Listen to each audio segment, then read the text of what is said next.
तो आज के इस नए और बेहद खास डीप डाइव में हमारे सभी सुनने वालों का स्वागत है।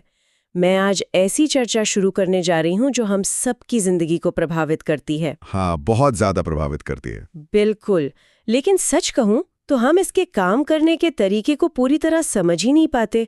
आज हम भारत की संसद के भीतर उतरने वाले हैं, एकदम गहराई में। हाँ, हमारे पास जो स्रोत है ना आज के, वो एक बहुत ही विस्तारित और लोकप्रिय एजुकेशनल क्लास के ट्रांसक्रिप्ट पर आधारित है।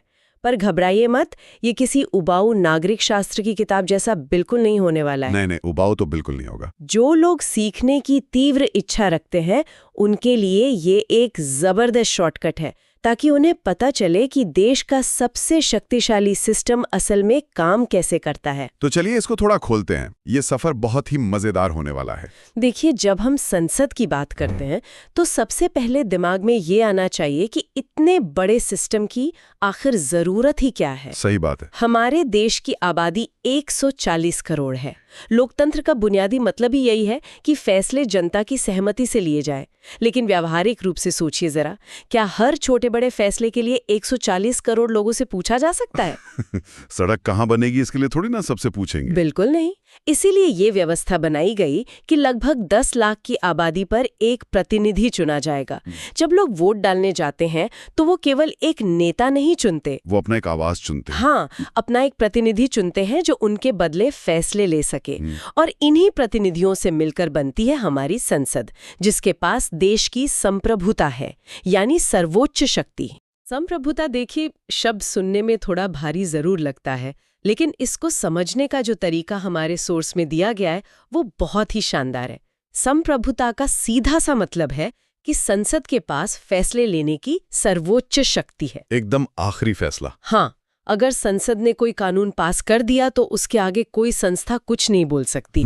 मतलब अगर कल को संसद ये नियम बना दे कि पूरे देश में अब से सबको सड़क पर बाईं तरफ नहीं बल्कि दाहिनी तरफ चलना है, तो फिर सबको मानना पड़ेगा। सही में सुप्रीम कोर्ट सहित हर संस्था को वो नियम मानना ही पड़ेगा, क्योंकि सुप्रीम कोर्ट भी उन्हीं कानूनों के दायरे में काम करता है जो संसद बनाती है। पर यहाँ एक बात क्लियर करना बहुत जरूरी है। कागजों पर भले ही संसद के पास सर्वोच्च शक्ति हो, लेकिन असली ताकत हमेशा देश की जनता के पास ही होती है। हाँ, कानून तो लोग ही बनवाते हैं एक तरह से। इसका एक बहुत ही ज्वलंत उदाहरण हमारे सोर्स में मिलता है, जहां किसान आंदोलन का जिक्र है। संसद ने अपनी शक्ति का इस्तेमाल करके 3 कृषि कानून पास किए थे जी, लेकिन जब जनता का एक बड़ा हिस्सा उसके विरोध में खड़ा हो गया और एक भारी दबाव बना, तो संप्रभु संसद और सरकार को अपने ही बनाए कानून वापस लेने पड़े। ये दिखाता है कि ताकत का बैलेंस कैसे काम करता है। और यही बैलेंस इस सिस्टम को इतना खूबसूरत बनाता है। इस पूरे लोकतांत्रिक प्रक्रिया का जो केंद्र है, मतलब संसद की इमारत, उसका अपना एक इतिहास है। पुरानी संसद 1927 में बनकर तैयार हुई थी, लुटियंस और बेकर के। हाँ, जिसके मुख्य वास्तुकार एडविन लुटियंस और हर्बर्ट बेकर थे। पूरा लुटियन जोन इन्हीं के डिजाइन का हिस्सा है।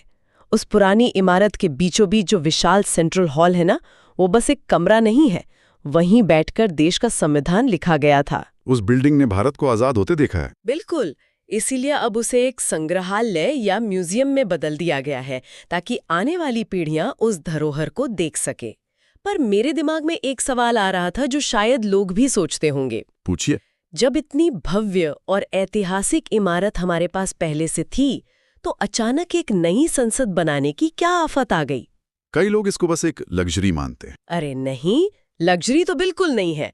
अगर हम सोर्स को गहराई से पढ़ें तो समझ आता है कि 1971 की जनगणना वाले नियम ने तो सरकार के हाथ पूरी तरह से बांध दिए थे। अच्छा, मैथ्स वाला नियम। यहाँ सबसे दिलचस्प बात यह है कि इसके पीछे कोई शौक नहीं, बल्कि एक सीधा सा गणित और संवैधानिक मजबूरी थी। संसद में कितनी सीटें होंगी, ये 1971 की आबादी पर तय था। तब तो आबादी बहुत कम थी। वहीं तो एक नियम बन गया था कि साल 2026 तक इन सीटों में कोई बदलाव नहीं होगा। लेकिन पिछले 50 सालों में आबादी तो 2 गुनी 3 गुनी हो गई ना। तो अब 2026 के बाद क्या होगा?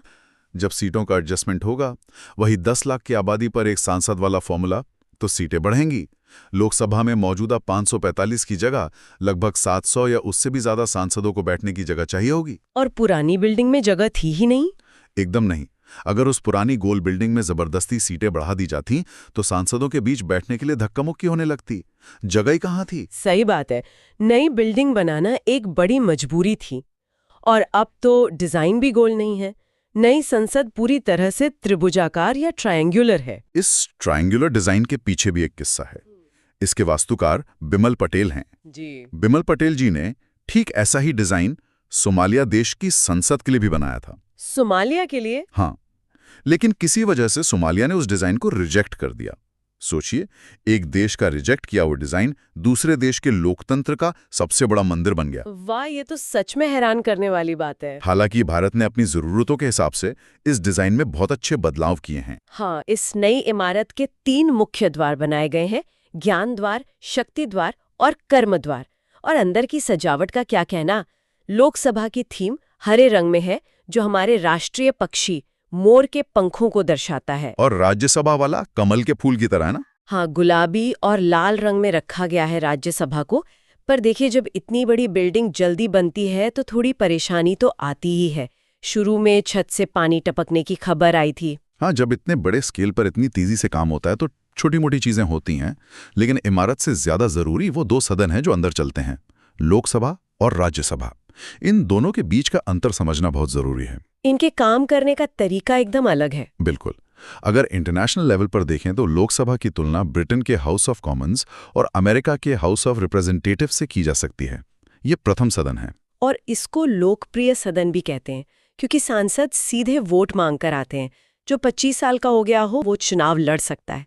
इसीलिए इसे युवाओं का सदन भी कहा जाता है। सही कहा। और इसका तय कार्यकाल 5 साल का होता है। लेकिन यहाँ कहानी सच में बहुत दिलचस्प हो जाती है, क्योंकि ये 5 साल का टाइम ना कोई पत्थर की लकीर नहीं है। नहीं, बिल्कुल नहीं। ये सदन अस्थायी है। हाँ, इसका मतलब है कि अगर सरकार ने अपना बहुमत खो दिया तो लोकसभा 5 साल पूरे होने से पहले ही भंग की जा सकती है। खत्म। ये बहुमत का गणित ही इस पूरे सदन की जान है। इसे समझने के लिए हम 2024 के आम चुनावों का उदाहरण ले सकते हैं, जैसा सोर्स में दिया गया है। बिना किसी पक्षपात के देखें तो सरकार बनाने का नियम सीधा है, टोटल सीटों का 50% से थोड़ा ज्यादा जीतना। यानी जादुई आंकड़ा 272 सीटों का होता है। सही। अब मान लीजिए किसी एक पार्टी को 240 सीटें मिली, तो वो अकेले सरकार तो बना नहीं सकती। उन्हें उन 272 तक पहुंचने के लिए दूसरे दलों की मदद लेनी पड़ेगी, जिसे हम गठबंधन कहते हैं। एग्जैक्टली। और ऐसी स्थिति में अलग अलग राज्यों की पार्टियां आगे आती हैं, जैसे बिहार से नीतीश कुमार और चिराग पासवान या आंध्र प्रदेश से चंद्रबाबू नायडू जैसे नेता। इन्होंने अपने सांसदों का समर्थन देकर उस 272 के आंकड़े को पार करवाया। यही गठबंधन की राजनीति है। लेकिन इसमें खतरा भी बहुत बड़ा होता है। अगर कल को ये गठबंधन के साथी किसी बात पर नाराज हो जाएं और अपना समर्थन वापस ले लें और आंकड़ा 272 से नीचे गिर जाए, तो सरकार उसी दिन गिर जाएगी। हमारे इतिहास में ऐसी कई सरकारें गिरी हैं, जैसे अटल बिहारी वाजपेयी की और वीपी सिंह जी की सरकारें। इसी प्रक्रिया को लोकसभा का विघटन या भंग होना कहते हैं। तो ये तो हुआ लोकसभा का हाल, जो कभी भी बदल सकता है। लेकिन अब आते हैं उस सदन पर जो स्थिरता का प्रतीक है, राज्यसभा। ये द्वितीय सदन है और इसे उच्च सदन कहते हैं, जिसे हाउस ऑफ लॉर्ड्स या अमेरिका की सेनेट से कंपेयर करते हैं। सही पकड़ा आपने। इसका स्वरूप एकदम अलग है। इसमें जनता सीधे लाइन में लगकर वोट नहीं डालती। ये एक अप्रत्यक्ष चुनाव है। हम लोग जिन विधायकों को राज्य में चुनते हैं वो हमारी तरफ से राज्यसभा के सदस्य चुनते हैं। और इसमें उम्र सीमा भी 30 साल होती है। हाँ, इसीलिए इसे शिक्षितों और अनुभवी लोगों का सदन कहते हैं। प्रेसिडेंट खुद इसमें 12 सदस्यों को सीधे मनोनीत करते हैं, जैसे कोई बहुत बड़ा साइंटिस्ट हो या सचिन तेंदुलकर जैसे खिलाड़ी।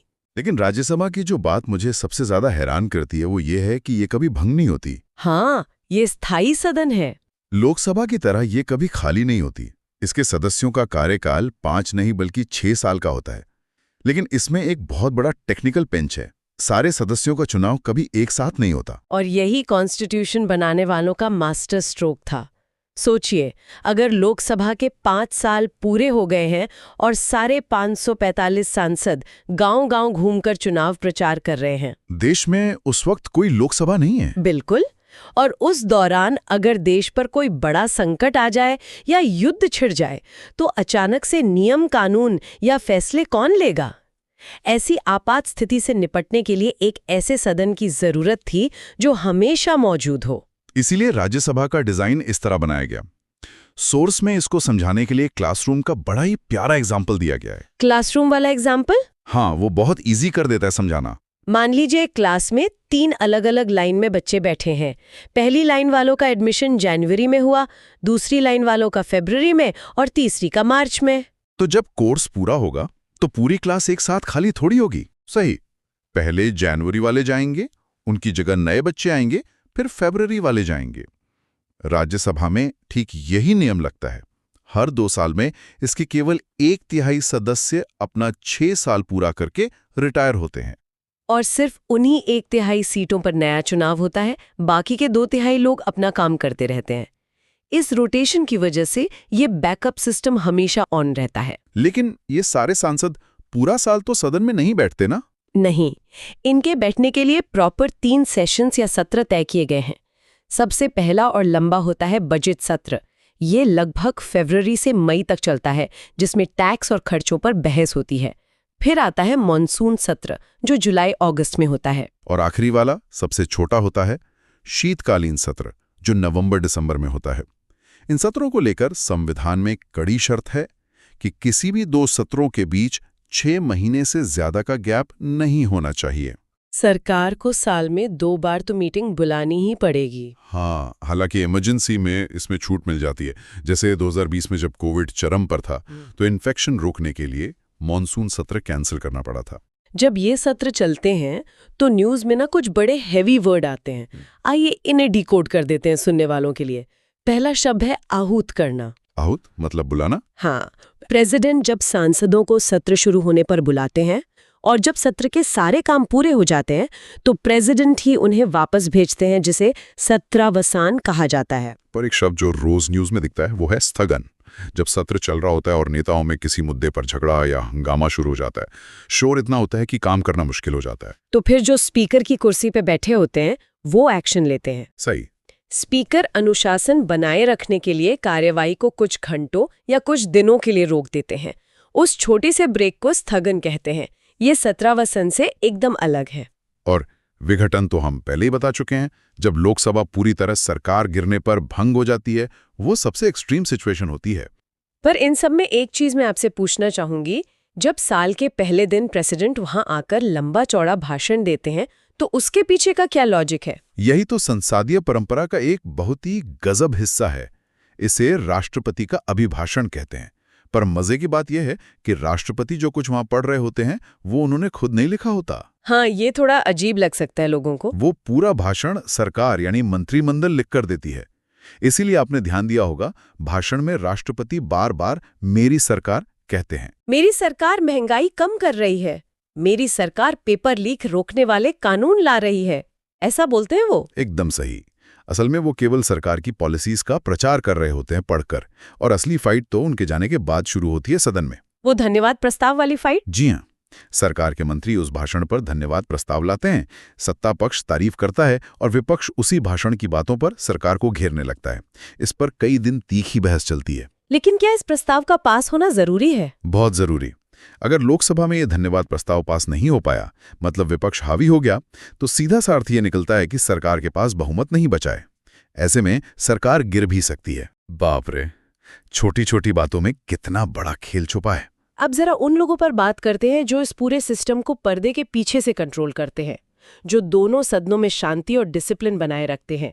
राज्यसभा में ये काम हमारे देश के उपराष्ट्रपति करते हैं, जिन्हें पदेन सभापति या एक्स ऑफिशियो चेयरमैन कहा जाता है। इसमें एक अजीब बात पता है क्या है? उपराष्ट्रपति खुद राज्यसभा के सदस्य होते ही नहीं है, फिर भी वो उसकी मीटिंग चलाते हैं। हाँ, वहीं दूसरी तरफ लोकसभा की प्रक्रिया थोड़ी अलग है। वहां के सदस्य अपने बीच में से ही किसी एक को अध्यक्ष या स्पीकर चुनते हैं। जैसे आजकल ओम बिरला जी हैं, इनके पास बहुत पावर होती है। कौन सा सांसद कब बोलेगा, कितनी देर बोलेगा, किसी को बाहर निकालना है या नहीं, सब स्पीकर तय करते हैं। लेकिन इसमें सबसे थकाऊ और दिलचस्प कहानी किसी और की ही है, प्रोटेम स्पीकर की कहानी। अरे हाँ, प्रोटेम स्पीकर, इसको मैं बताती हूँ। सोचिए, आम चुनाव खत्म हुए हैं, नई लोकसभा बनकर आई है, पूरे देश से 545 सांसद संसद भवन पहुंचे हैं। पुरानी लोकसभा तो भंग हो चुकी है। हाँ, तो वहां कोई अध्यक्ष थोड़ी ना होता है उनको रूल सिखाने के लिए। तो उस अफरा तफरी को कौन संभालता है? इसके लिए प्रेसिडेंट एक अस्थायी अध्यक्ष बनाते हैं, जिसे प्रोटेम स्पीकर कहते हैं। आमतौर पर जो सबसे सीनियर सांसद होते हैं उनको एक कुर्सी मिलती है। इनका काम बहुत छोटा होता है पर थका देने वाला। थका देने वाला इसीलिए क्योंकि उनका एकमात्र काम होता है सारे 545 नए सांसदों को एक एक करके बुलाकर शपथ दिलाना। एक सांसद उठकर आता है, कोई हिंदी में शपथ लेता है, कोई अपनी क्षेत्रीय भाषा में। कई बार तो पार्टी के नारे भी लगाने लगते हैं ना वो लोग। बिल्कुल, इसने एक सांसद पर कई मिनट लग जाते हैं, तो 500 लोगों की शपथ में 10 से 15 दिन निकल जाते हैं। लगातार बोल बोल कर उस बेचारे प्रोटेम स्पीकर का गला सूख जाता है। और जैसे ही सबको शपथ मिल जाती है और वो लोग अपना नया पक्का अध्यक्ष चुन लेते हैं, उसके साथ प्रोटेम स्पीकर का काम उसी सेकंड खत्म हो जाता है। वो वापस एक आम सांसद बन जाते हैं। इन अध्यक्षों के अलावा सोर्स में 2 और ऐसी पोस्ट बताई गई हैं जिनके नियम लोगों को बहुत कंफ्यूज करते हैं। पहला है मंत्रियों की स्थिति। हाँ, ये बहुत ट्रिकी है। देखिए, मंत्री लोकसभा से भी हो सकता है, राज्यसभा से भी, और अगर दोनों का सदस्य नहीं है तो भी उसे 6 महीने के लिए मंत्री बनाया जा सकता है। एक मंत्री दोनों सदनों में घूम सकता है, बहस कर सकता है। लेकिन जब वोटिंग की बारी आती है तब वो सिर्फ उस सदन में वोट डालेगा जहां से वो चुनकर आया है। वो अपना ओरिजिनल सदन नहीं बदल सकता। एकदम सही। और दूसरा अजीब पद है अटॉर्नी जनरल का। ये सरकार के सबसे बड़े कानूनी सलाहकार या वकील होते हैं।